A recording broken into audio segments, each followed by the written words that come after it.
Video बनाने के लिए तैयार हो गया हूँ। एंड एक्चुअली सिस्टम से अगर इंसान वर्किंग आवर में थोड़ा सा दूर हो जाए तो इस stock market, share market business को समझने में थोड़ी बहुत अड़चन ज़रूर आती है। इसलिए कंसंट्रेशन रख के ही इस बाज़ार को नाप तोल किया जा सकता है करेक्टली।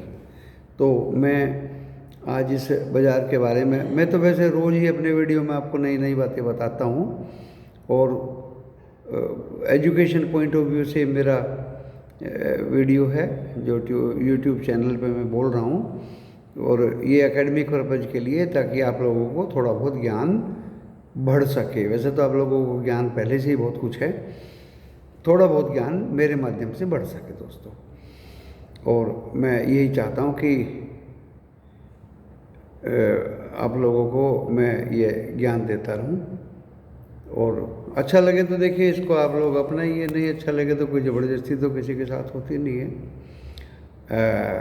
दूसरा, ये मेरा डिस्क्लेमर है कि अगर आप किसी शेयर बाज़ार से कोई शेयर खरीदते बेचते हैं, वो हानि नुकसान होता है, लाभ या हानि होता है, तो उसकी जिम्मेदारी देखो मेरी नहीं रहेगी, आपकी अपनी रहेगी। आप पर्सनल फाइनेंशियल एडवाइज़र से सलाह इस शेयर बाज़ार में काम करने से पहले ज़रूर ले लें।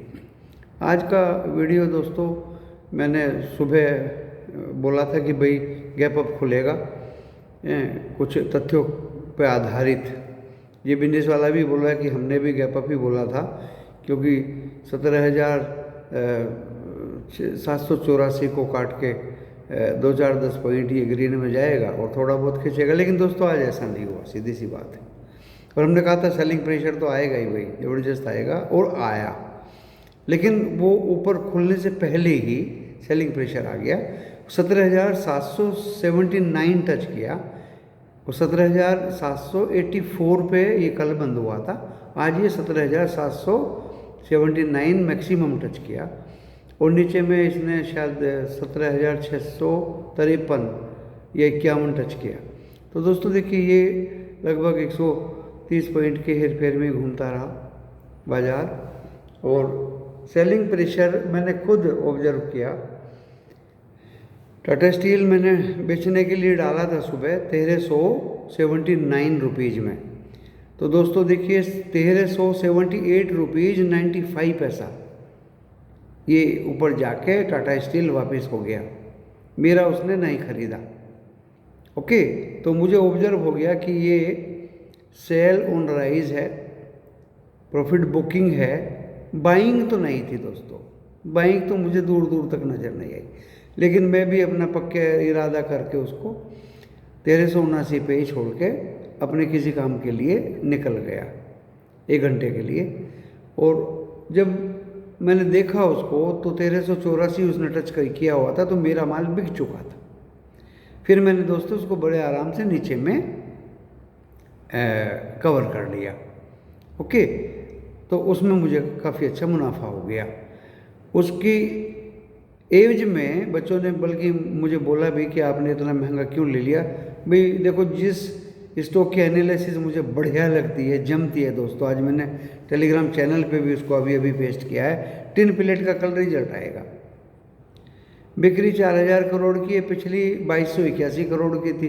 पिछला प्रॉफिट 98 करोड़ का था, अब की बार 320 करोड़ का आएगा, यानी 3 गुनी EPS बढ़ जाएगी दोस्तों। अभी मेरे फिंगर टिप पे लिखा हुआ है इसलिए बता रहा हूँ, 9.38 से 27 हो जाएगा उसका earning per share. Tata steel, वो टाटा ग्रुप का कंपनी है टिन प्लेट। दोस्तों मुझे अच्छा लगा तो इसलिए मैंने उसके आज सुबह 50 शेयर ले लिए। 438 मैक्सिमम गया है, शायद 52 वीक का 161 लो गया है, और 432 में मुझे वो मिला। तो मेरा व्हाट्सएप मेंबर्स बच्चों ने बोला भी कि आपने इतना महंगा क्यों ले लिया। भाई मैंने ले लिया, देखो लेके मैंने ये सरकारी SMS आपको पेस्ट कर दिया।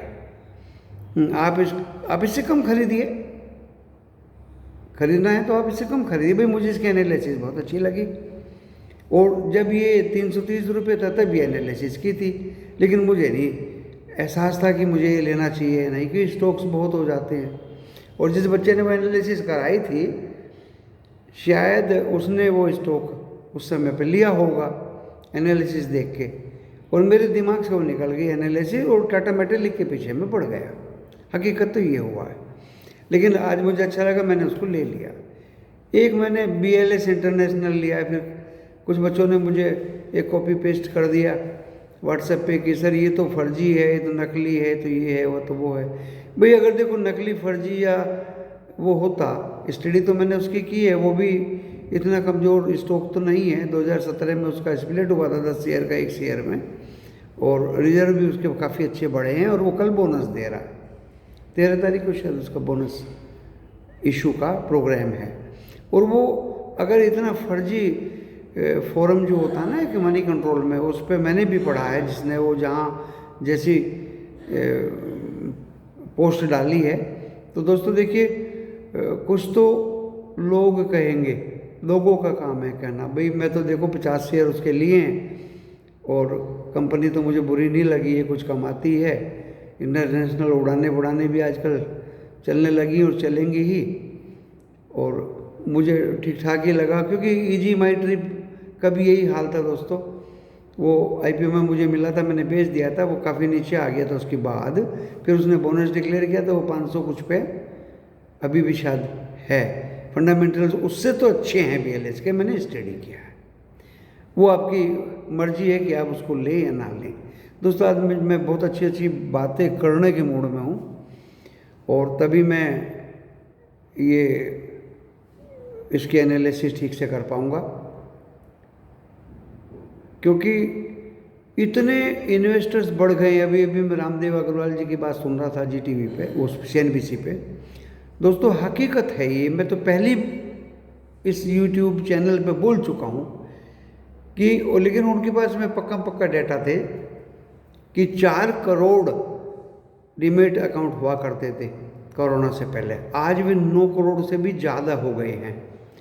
इन्वेस्टर क्रांति बोल रहे थे वो रामदेव अग्रवाल जी, जिसको मैं बता रहा हूँ ना कि 2022 से 24 तक तो बाजार भागेगा ही भागेगा, बढ़ेगा। वो बता रहे हैं कि ये इन्वेस्टर क्रांति होने वाली है, तो बाजार के गिरने की संभावनाएं कम हैं। ये मैं भी बता रहा हूँ, बाजार में महंगाई है और नई टेक्नोलॉजी, बहुत बातें उन्होंने बताई। पुराना एग्जिस्टिंग स्टॉक आपका अगर बहुत ज़्यादा बढ़ गया, उसको बेच के न्यू टेक्नोलॉजी वाले जो EV मोटर्स हैं, या एनर्जी संबंधित हैं, या पावर संबंधित हैं, या ग्रीन एनर्जी संबंधित हैं, जो न्यू टेक्नोलॉजी आ रही है उसके शेयर्स खरीदिए। कुछ ज्ञान मुझे उन्होंने दिया, मैं उनका सम्मान करता हूँ रामदेव अग्रवाल जी का। ये हमारे उसके मेंबर हैं जो अपने मोतीलाल ओसवाल जी हुआ करते थे किसी ज़माने में। 3 भाई थे, जवेरी लाल जी, मोतीलाल जी, और एक चेन्नई में बैठते थे। तो मैं इन लोगों का काफ़ी किसी ज़माने में फ़ैन रहा हूँ। अहमदाबाद में मोतीलाल जी बॉम्बे में थे, जवेरी लाल जी अहमदाबाद में थे। तो दोस्तों ये इन्वेस्टर क्रांति है, बाजार तो इतना ज़्यादा गिरने की संभावना मुझे नहीं लग रही, लेकिन जिस तरह से मैंने खुद महसूस किया आज बाज़ार में, अभी प्रेडिक्शंस आई हैं कि कॉल राइटर भी बैठे हैं, पुट राइटर भी बैठे हैं, और दोनों का रेशियो बराबर है, और बाज़ार 16,674 पे बंद हुआ है, लगभग 20 से में ही हुआ है। और निफ्टी बैंक का भी यही हाल है, ना नीचे जाएगा ना ऊपर जाएगा। दोस्तों होगा कल ये कि ये ऊपर का भी प्रीमियम हीट करेगा और नीचे का भी प्रीमियम हीट करेगा। आपको जहाँ सुविधा लगे वहाँ आप अपनी बंसी बजाइए, ऊपर में आपको लगता है तो प्रॉफिट बुक करिए, नीचे में उसको मेरी तरह से कवर कर लीजिए। पैसे है तो आप नीचे में कोई स्टॉक मनपसंद अपना खरीद लीजिए, फंडामेंटली मजबूत वाला, ऊपर जाए तो उसको बेच दीजिए। दोस्तों प्रॉफिट बुकिंग होनी चाहिए, पॉकेट में रोज पैसा आना चाहिए इस बाजार से। सुबह मैंने टाटा स्टील बेच दिया था, 1-1.5-2 घंटे में मैं अपना काम करके आया तो मुझे नीचे गिरा पड़ा मिला, 1360 में मैंने उसको काट लिया। तो दोस्तों क्या होता है, इससे बहुत फ़ायदा होता है। एक तो ब्रोकरेज कम लगता है, एक आपका प्यारा जो शेयर है वो अपने पोर्टफोलियो में झोंका तो आराम करता हुआ मिलता है, प्रॉफिट आपके अकाउंट में आ जाता है। तो इस तरह का व्यापार बिजनेस, क्योंकि एक तो बिजनेस होगी। रामदेव अग्रवाल जी तो बता रहे थे कि इन्वेस्टर क्रांति ऐसी होने वाली है जो मैंने कल बताया था। जो मार्जिन्स बहुत बड़े बड़े पहले लिया करते थे हम लोग, ये बाज़ार हमें बहुत मतलब सस्ता लगता था और अभी बहुत महंगा लगता है, लेकिन जो इन्वेस्टर्स जो नए बच्चे हैं उनको अभी सस्ता लगता है, महंगा नहीं लगता है। भाई हम तो पुराने हिसाब से देखते हैं, बच्चे लोग नए हिसाब से देखते हैं, तो हमें उसी स्ट्रीम लाइन में आना पड़ेगा। और मार्जिन्स अगर रुपया 2 रुपये या 3 रुपया है तो उसी पे बेच के अपना छोटे छोटे लाभ कमाने पड़ेंगे, कमाने चाहिए भी। तो दोस्तों बाज़ार में, शेयर बाज़ार में इतना मुश्किल तो नहीं है शेयर बाज़ार से पैसा कमाना। और आज अगर थोड़ा भी बाज़ार गिरता है तो इन्वेस्टर्स, रिटेलर्स, ट्रेडर्स उसको खरीदने के लिए दौड़ते हैं। DII के पास दोस्तों डोमेस्टिक अपने इंस्टीट्यूशनल जो म्यूचुअल फंड्स हैं उनके पास इतना पैसा आ गया, जो नए इन्वेस्टर्स का ध्यान इस तरफ गया कि उन्होंने भी FII को बोल दिया कि भाई खरीदना तो देखो महंगाई खरीद के ले जाओगे, सस्ता तो अब आपको मिलने वाला है नहीं। मैं भी पहले से ये बोल रहा हूँ, रामदेव अग्रवाल जी ने भी अभी अभी ये बोला है, सस्ता तो खरीदने वाला माल अब यहाँ मिलने वाला है नहीं।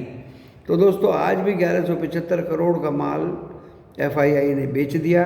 इसलिए इसी डाटा के लिए मैं वीडियो बनाने के लिए इंतज़ार कर रहा था, और जबकि ये मनी कंट्रोल रोड पे अभी तक नहीं आया, ये मैंने GTV से लिया है। 475 करोड़ का DII ने माल खरीदा। तो FII की सेलिंग देखिए अभी भी है। तो एक तो FII की सेलिंग, दूसरा महंगाई, इन्फ्लेशन बोलते हैं जिसको, तीसरा दोस्तों बैंकिंग रेट्स, इंटरेस्ट रेट बढ़ने की संभावनाएं, चौथा क्रूड ऑयल की वोलेटिलिटी, पांचवा दोस्तों अंतर्राष्ट्रीय यूक्रेन और रशिया का युद्ध भी खत्म नहीं हुआ। वहाँ US जो रशिया बोलता है कि आप सपोर्ट करेंगे, हथियार देंगे तो मैं आपको भी दुश्मन समझूंगा। अरे भाई समझ ले, वो तो हथियार दे रहे हैं, तो कल ये क्या रूप ले ले दोस्तों, इससे भी हम सबको थोड़ा सा डर के और संभल के रहना चाहिए। आज अभी TCS के रिजल्ट्स आए, मैं उसका भी इंतज़ार कर रहा था। अरे कोई तो आके टीवी पे एनालिसिस के लिए बैठे, तो दोस्तों अभी तक कोई बैठा नहीं था 7:30 बजे तक। फिर अभी GTV पे प्रकाश सेठी जी आए, उनसे पूछा गया कि भाई ये TCS के रिजल्ट्स कैसे हैं और कल इसके रेट पे क्या फ़र्क पड़ेगा, शेयर के रेट पे। तो मैंने तो पहले ही WhatsApp अपने पेडअप वाले पे लिख दिया, क्योंकि बच्चों ने माल खरीदा, उन्होंने हमसे पूछा कि भाई इसी तरह से TCS के रिजल्ट से 15 पॉइंट कुछ % की बढ़ोतरी सेल में हुई है इस क्वार्टर में। और रिजल्ट से ऐसा जैसे पिछली बार प्रॉफिट क्वार्टर में था 10,000 करोड़, तो 9,999 करोड़ का अब हुआ है। ये थोड़ा सा रुपया 2 रुपया EBITDA मार्जिन की वजह से हुआ है, बाकी रिजल्ट्स बहुत अच्छे हैं। 22 रुपये का डिविडेंड प्रति शेयर TCS ने दिया है। तो हमने भी ये कहा था कि देखिए ये बढ़ना चाहिए, शेयर गिरना नहीं चाहिए। IT स्टॉक्स पे, या ये IT स्टॉक्स पे नहीं दोस्तों, इन्फोसिस हुआ, TCS हुआ, इनका तो पूरे निफ्टी पे ही असर होता है, इनकी वेटेज ज़्यादा है। तो कल इनकी वेटेज ज़्यादा है, ये IT स्टॉक पे तो फ़र्क डालेगा ही, ये निफ्टी पे भी फ़र्क डालेगा और बढ़ना चाहिए। प्रकाश सेठी जी ने भी खुल के ये बताया कि रिजल्ट बहुत अच्छे हैं। 4500 रुपये में राइट वो क्या था, बाई बैक किया है कंपनी ने, अभी 3690 रुपये है। 810 रुपये का फ़र्क है दोस्तों, बहुत बड़ा फ़र्क होता है। कंपनी ने अपना रेवेन्यू लगाया, पैसा लगाया, रुपया खर्च किया है, इतनी कमजोरी नहीं है। तो दोस्तों ये कल बढ़ना चाहिए। ज़्यादातर जो बच्चे लोग पूछ रहे थे उनका निवारण मैंने इस वीडियो के माध्यम से करने की कोशिश की। तो इन्फोसिस का क्या होगा, रिजल्ट उसका भी अच्छा आएगा, वैल्यूएशन अभी बहुत डाउन है, थोड़ा थोड़ा करके बच्चों ने इकट्ठे किए हैं, असर उसका भी होगा, लेकिन उसका असर 18 तारीख को दिखाई देगा। और पूरे बाजार पे दिखाई देगा। तो देखिए बाजार तो दोस्तों, अब बात वहीं आ जाती है, बाजार तो दोस्तों ज़्यादा गिरने वाला है नहीं।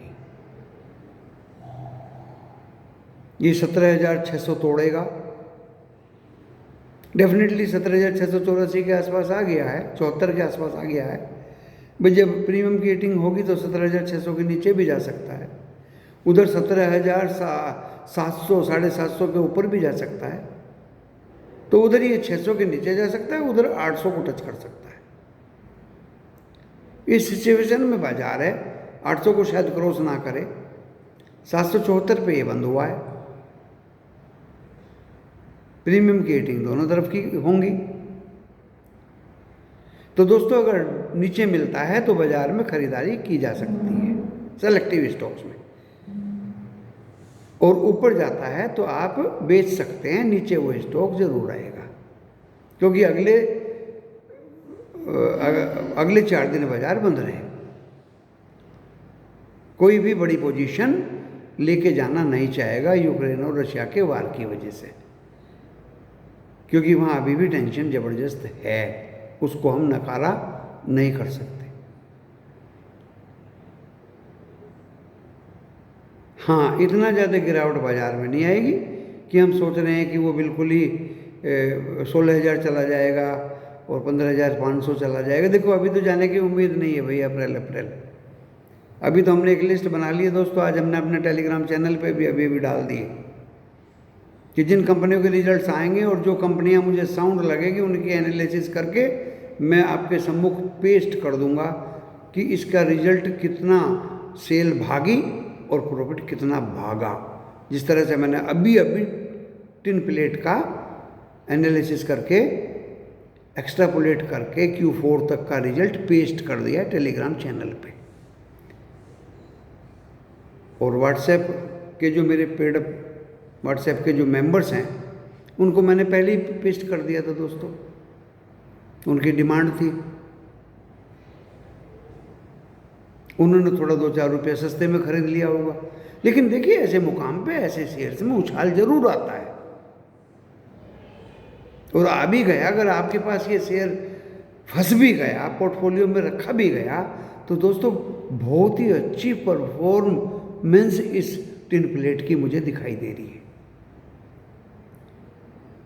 ये आपको लॉस नहीं देगा, नुकसान नहीं देगा, आपके पोर्टफोलियो में भी रखे और डिविडेंड भी इसका साथ के साथ कल आएगा। उसी से पता चल जाएगा आपको, आपकी पहली बैलेंस शीट में डिविडेंड ₹1, ₹2 या ₹3 है, और कल देख लीजिएगा आप, इसकी परफॉर्मेंस के आधार पर डिविडेंड भी अच्छा घोषित होगा इस कंपनी के द्वारा। गवर्नेंस बढ़िया है, टाटा की कंपनी है, व्यापार बहुत अच्छा चल रहा है। सेल मैंने आपको बताई थी कितनी बिक्री हो जाएगी पूरे साल की 2021-22 की, प्रॉफिट 320 करोड़, 3 गुना प्रॉफिट हो जाएगा, मोर देन 3 टाइम्स। तो ऐसी कंपनीज के स्टॉक को, शेयर को छोड़ा नहीं करते, पोर्टफोलियो में रखा करते हैं। आगे भी किसी कंपनी के रिजल्ट्स आएंगे, आई थिंक 18 को टाटा मेटेलिक का आ रहा है, उसका भी मैंने एनालिसिस किया हुआ है, लेकिन दोस्तों वो बढ़ चुका है। 780 पे मैंने बहुत हल्ला गुल्ला किया कि आप खरीदो, लेकिन आज तो वो शायद 900 रुपये भी पार करके चला गया। स्टील अथॉरिटी ऑफ इंडिया का भी रिजल्ट आएगा दोस्तों, अभी तो रिजल्ट की डेट घोषित नहीं हुई। जिस दिन डेट घोषित हो जाएगी तो 5 रुपये तो सेल वैसे ही बढ़ जाएगा। मैं काम का वीडियो बना रहा हूँ आपके लिए, बेकार का नहीं बना रहा। गेल पे मैंने 160-159 पे बोला था कि अब खरीदना शुरू कर दो भाई, जो गिरना था, जो टूटना था वो हो चुका है। देखिए 160, 64-65 के आसपास वो पहुंचा, लेकिन कोई बात नहीं। गेल का तो ऊपर में एक स्टॉप लॉस लगा दिया गवर्नमेंट ने 190 रुपये पे, उससे ऊपर तो देखी जाएगा नहीं। तो मैं अच्छे स्टॉक्स जिनकी फंडामेंटल अच्छे हैं, एनालिसिस करके जिनकी सेल्स और प्रॉफिट्स बहुत अच्छे हैं, परफॉर्मेंस बहुत अच्छी है, वो ही रिकमेंड करूँगा, वही स्टॉक्स बताऊँगा। अगर पोर्टफोलियो में आपके फंस भी गए, रखे भी गए, तो डेफिनेटली आपको वो प्रॉफिट देख के ही जाएंगे, नुकसान नहीं होगा। जितने भी स्टॉक्स मैंने आज तक अपनी ज़बान से निकाले हैं दोस्तों वो आपको प्रॉफिट दे के ही गए हैं। सबसे पहले तो TTML ही निकाला था कि 5-5 स्टॉक इकट्ठे कर लीजिए, अभी भी मैंने बोला हुआ है, लेकिन आज तो अपर सर्किट में तो 5 स्टॉक कहाँ इकट्ठे कर लोगे। मेरे 10 से 12 जरूर हुए, 2 और ले लिए थे मैंने भाग दौड़ करके, खुलेआम कहता हूँ। अब जब बच्चे पूछते हैं सर कितने दिन में बढ़ जाएगा, कब तक बढ़ जाएगा, यार इस क्वेश्चन का जवाब देना बड़ा मुश्किल है। वहाँ मैं थोड़ा सा मार खा जाता हूँ, क्योंकि शेयर बाजार में ऐसी भविष्यवाणी शायद ही कोई बिरला करे कि कब तक बढ़ जाएगा, कौन सी तारीख तक बढ़ जाएगा, कितने दिन तक बढ़ जाएगा। अभी दोस्तों जयकोर को बताया हुआ है, एक्यूमुलेशन हो रहा है। खुल के बताता हूँ इस पूरी दुनिया को वीडियो इस YouTube के चैनल पे। जिस दिन भागेगा 129 टच करेगा, अभी 122 पे है। खराब स्टॉक नहीं है, बॉम्बे में बहुत ज़मीनें हैं, बहुत कुछ सामान, अच्छी बुक वैल्यू इस कंपनी की है। स्पर्ट होता है, अलग अलग शेयर की अलग अलग चाल होती हैं, वो अपनी चाल के अनुसार चलेगा। अभी एक्यूमुलेशन कर रहा है, 2-3 लाख का वॉल्यूम हुआ करता था, 17-18 तक पहुंच गया, 117-18 तक 24 लाख का वॉल्यूम हो गया। फिर अभी 20-22 लाख का वॉल्यूम कंटिन्यू हो रहा है। जिस दिन भागेगा तो 30-40 लाख का हो जाएगा। मेरे दोस्तों को 2 पैसे मिले मुनाफे के, फ़ायदा मिले, लाभ मिले, तो मुझे क्या नुकसान है। भागता जरूर है ये शेयर, इसकी चाल ही अलग है। टाटा मेटेलिक की चाल ही अलग थी। इनमें अलग अलग रंगीले किस्म के ऑपरेटर फंस जाते हैं दोस्तों। बताऊं, ये वही टाटा मेटेलिक है जो 794 रुपये पे मेरा शेयर नहीं खरीदा था, फिर बिका तो 824 पे बिका। मैंने सबको बता के बेचा कि भाई देखिए 794 पे नहीं खरीदा, ये 824 पे खरीदेगा, और आज ये 900 भी क्रॉस कर गया दोस्तों। तो जो मुझे मेरा टैक्स मिलना था वो मिल चुका। बहुत अच्छी बात बताई है अभी टीवी पे रामदेव अग्रवाल जी ने। जिन शेयर से प्रॉफिट हो गया ठीक है, लेकर भूल जाइए, बहुत बड़ा बाजार है। दूसरे स्टॉक्स पे नजर रखिए, बहुत अच्छे स्टॉक आ रहे हैं बाजार में। अभी एनालिसिस करूंगा, अभी खंगाल दूंगा, 2-4 स्टॉक हाथ में आ जाएंगे और डेफिनेटली बढ़ेंगे। जम के सोता हूँ घर में, जम के आराम करता हूँ, जम के कंसंट्रेशन फुल्ली बना के अपने विचार व्यक्त करता हूँ इस YouTube चैनल पे।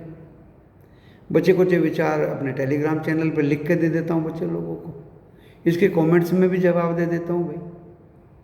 टेलीफोन भी अटेंड करता हूँ दोस्तों, लेकिन वो ज्ञान मुझे नहीं है। 17,300 में निफ्टी शॉर्ट किया हुआ है सर, ऑप्शन भी बेच दिया है, ऑप्शन ले लिया है, ये ले लिया, वो ले लिया। भाई जब मुझे ज्ञान नहीं तो मैं तुम्हें जवाब क्या दूँ। अब बताइए निफ्टी किधर जाएगा। तो उसके लिए तो शायद दिल्ली दूर लग रही है, और अगर उसको बुधवार तक वहाँ तक आ जाए, मुझे तो उम्मीद नहीं लगती कि बुधवार तक भी वो 17,300 पे आ जाए। मुझे तो दूर दूर तक उम्मीद नहीं लगती दोस्तों। अब उसको यही सलाह दिया कि भैया बुधवार के 3 बजे तक देख ले, और जैसी तेरे 17,300 के नज़दीक जाए अपना लॉस में काट ले, बराबर कर ले। सर मार्जिन चला गया, 2500 रुपये मार्जिन बराबर हो गया, एक्सचेंज ने ये कर दिया। भाई एक्सचेंज का कोई मैं मालिक, मैं डायरेक्टर हूँ क्या एक्सचेंज का? मुझे ज्ञान ही नहीं है। मेरे टेलीग्राम पे जो बच्चे हैं उनको भी ज्ञान नहीं है, उनका भी कुछ ऑप्शन से, एक्सचेंज से, मार्जिन से लेना देना नहीं है। सीधे सीधे हम तो डिलीवरी बेच धंधा करवाते हैं बच्चों से। तीसरी चौथी बार आज फ़ोन आया, दोपहर को भी आया था आज, can I talk to you in English? तो मेरे पास समय नहीं था दोस्तों, I was busy in some work, I was in bank at that time and I refused I told him that you try to talk after one hour. वो क्या था उसको मैं भी समझता हूँ, आप भी समझ गए होंगे, इतनी हिंट बाकी है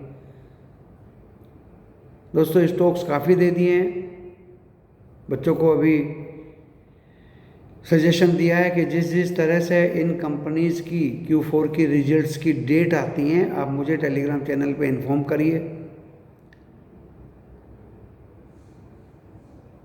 जो कंपनी मुझे अच्छी लगेगी, जिसके रिजल्ट्स अच्छे लगेंगे, जिसके वैल्यूएशंस अच्छी लगेंगी, शेयरिंग बेसिस पे काम करूँगा। आप मुझे डेट बताएंगे, कंपनी बताएंगे, मैं एनालिसिस करके आपके टेलीग्राम पे पेस्ट करूँगा, खुद भी यूज करूँगा, व्हाट्सएप बच्चों को भी यूज कराऊँगा।